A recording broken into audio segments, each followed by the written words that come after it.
Hi all, എല്ലാവരും സുഖമായിട്ടിരിക്കുന്നോ? ഇന്ന് ഞാൻ കൊണ്ടുവന്നിരിക്കുന്ന ഒരു സിലോപ്പിയ കറിയാണ്. സിലോപ്പിയ തേങ്ങാപ്പാൽ കറി. അപ്പം നമുക്ക് റെസിപ്പിയിലോട്ട് പോയാലോ? ഇവിടെ ഞാൻ എടുത്തിരിക്കുന്ന ഒരു ചട്ടിയിലാണ് ചെയ്യുന്നത്. അപ്പോൾ ചട്ടിയിൽ ഒരു 2 ടേബിൾ സ്പൂണോളം വെളിച്ചെണ്ണ ചേർക്കുക. അതിലേക്ക് ഒരു വലിയ കഷ്ണം ഇഞ്ചിയാണ് അരിഞ്ഞിട്ടിരിക്കുന്നത്.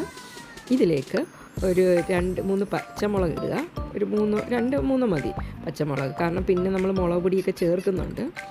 അതിനുശേഷം ഇത് നല്ലപോലെ വഴറ്റിയതിന് ശേഷം ഞാനിവിടെ ഒരു പിടി ചെറിയുള്ളിയാണ് എടുക്കുന്നത്. ഒരു പിടി എടുത്താൽ മതി കേട്ടോ.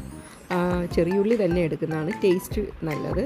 ഇപ്പോൾ ചെറിയുള്ളി ഇല്ലെങ്കിൽ നിങ്ങൾക്ക് സവോള എടുത്താലും കുഴപ്പമില്ല. അപ്പോൾ ചെറിയുള്ളിയും കൂടെ ഇട്ട് നല്ലപോലെ വഴറ്റി കൊടുക്കുക.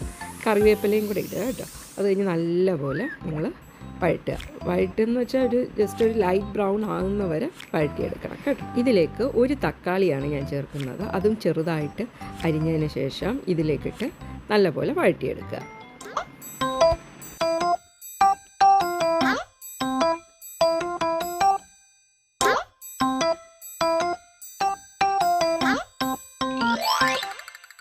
ഞാനിവിടെ 1 ടീസ്പൂൺ കാശ്മീരി മുളക് പൊടിയാണ് ഇട്ടിരിക്കുന്നത്. പിന്നെ 1 ടീസ്പൂൺ മല്ലിപ്പൊടി, 1/2 ടീസ്പൂൺ മഞ്ഞൾപ്പൊടി.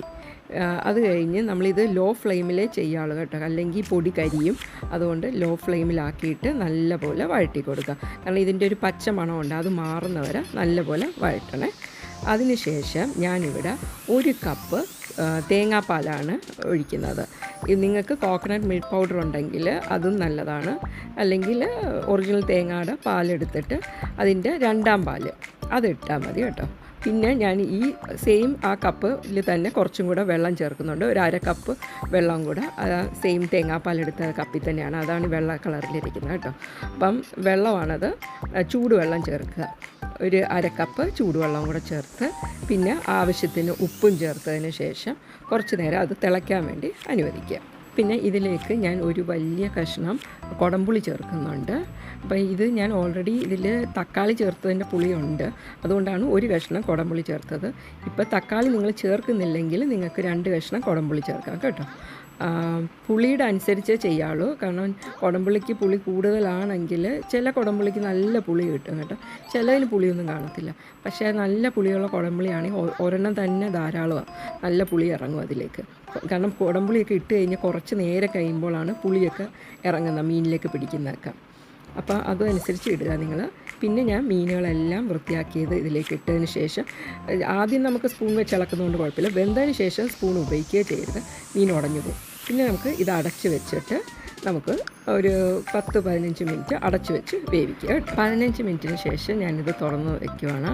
അതിലേക്ക് ഞാനിനി ഒരു 1/2 കപ്പ് 1ാം പാല്, നമ്മൾ മീൻസ് തേങ്ങാപ്പാലാണെങ്കിൽ 1ാം പാല്, കോക്കനട്ട് മിൽക്കാണെങ്കിൽ തിക്കായിട്ട് നമ്മൾ മിക്സ് ചെയ്തെടുത്താൽ മതി. അപ്പോൾ അങ്ങനെ അത് നമുക്ക് ചേർക്കുക. തേങ്ങാപ്പാൽ ചേർത്തതിന് ശേഷം നമ്മളിനി സ്പൂൺ ഉപയോഗിക്കരുത്, കൈ കൊണ്ട് ഇങ്ങനെ പതുക്കെ ഇങ്ങനെ ഒന്ന് ഷെയ്ക്ക് ചെയ്ത് കൊടുക്കാമല്ലോ കേട്ടോ, അത് ശ്രദ്ധിക്കണം. പിന്നെ സ്പൂൺ ഉപയോഗിച്ച് കഴിഞ്ഞാൽ മീൻ ഉടഞ്ഞു പോകും. അതുകൊണ്ടാണ് ഇതിങ്ങനെ ഞാൻ കൈ കൊണ്ടിങ്ങനെ ഷേക്ക് ചെയ്ത് കൊടുക്കുന്നത്. ഇനി ഞാനിത് കുറച്ച് നേരം തുറന്ന് വെച്ച് വേവിക്കാൻ വയ്ക്കുവാണ്. ഇത് ഹൈ ഫ്ലെയിമിലാണ് ഇപ്പോൾ ഞാൻ തുറന്ന് വെച്ചിട്ട് വേവിക്കാൻ വയ്ക്കുന്നത്. ഇപ്പോൾ ലോ ഫ്ലെയിം വെക്കേണ്ട, ഹൈ ഫ്ലെയിമിൽ തന്നെ ഒരു 5 മിനിറ്റ് തുറന്ന് വയ്ക്കുക. അപ്പം നമുക്ക് ആ ഗ്രേവിയൊക്കെ ഒന്ന് ചെറുതായിട്ടൊന്ന് വെള്ളമൊക്കെ ഇച്ചിരി വറ്റി കിട്ടും. അപ്പം ഗ്രേവിക്ക് ഇച്ചിരി തിക്നെസ്സൊക്കെ കിട്ടും കേട്ടോ. അത് കഴിഞ്ഞ് ഞാൻ ഇവിടെ ഒരു 2 തണ്ട് കറിവേപ്പിലയും കൂടെ ഇട്ടതിന് ശേഷം നമുക്കിത് അടച്ച് വയ്ക്കാം. അടച്ച് വെച്ച് നമുക്ക് പിന്നെ 1 മണിക്കൂറിന് 2 മണിക്കൂറിന് ശേഷം നമുക്കിത് തുറന്ന് നോക്കിയാൽ മതി. അപ്പം കറക്റ്റ് നല്ല പാകത്തിന് കിട്ടുമേ. ഇപ്പോൾ ഇത് 2 മണിക്കൂറിന് ശേഷമാണ് ഞാനിപ്പോൾ തുറന്ന് കാണിക്കുന്നത്. അപ്പം കണ്ട ഗ്രേവിയൊക്കെ നല്ല തിക്കായിട്ടിരിപ്പുണ്ട്. ഞാനിപ്പോൾ ഒരു കൈ ക്യാമറ ആയതുകൊണ്ടാണ് ഞാൻ ജസ്റ്റ് ഒരു കൈ വെച്ച് ഇങ്ങനെ ഷെയ്ക്ക് ചെയ്ത് കാണിക്കുന്നത്. നല്ല തിക്ക് ഗ്രേവിയൊക്കെയാണ്. ഞാൻ വേണമെങ്കിൽ ഒരു മീൻ എടുത്ത് കാണിക്കാം. നല്ല ഇതായിട്ട്, കാരണം നമ്മൾ ഇരുന്ന് വരുമ്പോൾ ചട്ടിയിലൊക്കെ ഇരുന്ന് കഴിയുമ്പോൾ കുറച്ച് ആ വെള്ളമൊക്കെ കുറച്ച് വലിച്ചെടുക്കും ചട്ടിയിൽ തന്നെ. അപ്പോൾ നല്ല ഗ്രേവിക്കൊക്കെ നല്ല ഒരു കുറുകിയ പരുവം കിട്ടും കണ്ടോ, നല്ല ഒരു കുറുകിയ പരുവം. അപ്പം എൻ്റെ വീഡിയോ നിങ്ങൾക്ക് ഇഷ്ടപ്പെട്ടെങ്കിൽ എൻ്റെ ചാനൽ പുതുതായിട്ട് ആരെങ്കിലും കാണുന്നുണ്ടെങ്കിൽ ഒന്ന് സബ്സ്ക്രൈബ് ചെയ്യാൻ മറക്കല്ലേ. എൻ്റെ പഴയ സബ്സ്ക്രൈബേഴ്സ് അവരുടെ ഫ്രണ്ട്സിനൊക്കെ ഒന്ന് ഷെയർ ചെയ്ത് എന്നെ ഒന്ന് സപ്പോർട്ട് ചെയ്യണം. അപ്പം നമുക്ക് വീണ്ടും പുതിയ റെസിപ്പി ആയിട്ട് കാണാം. Bye bye, see U.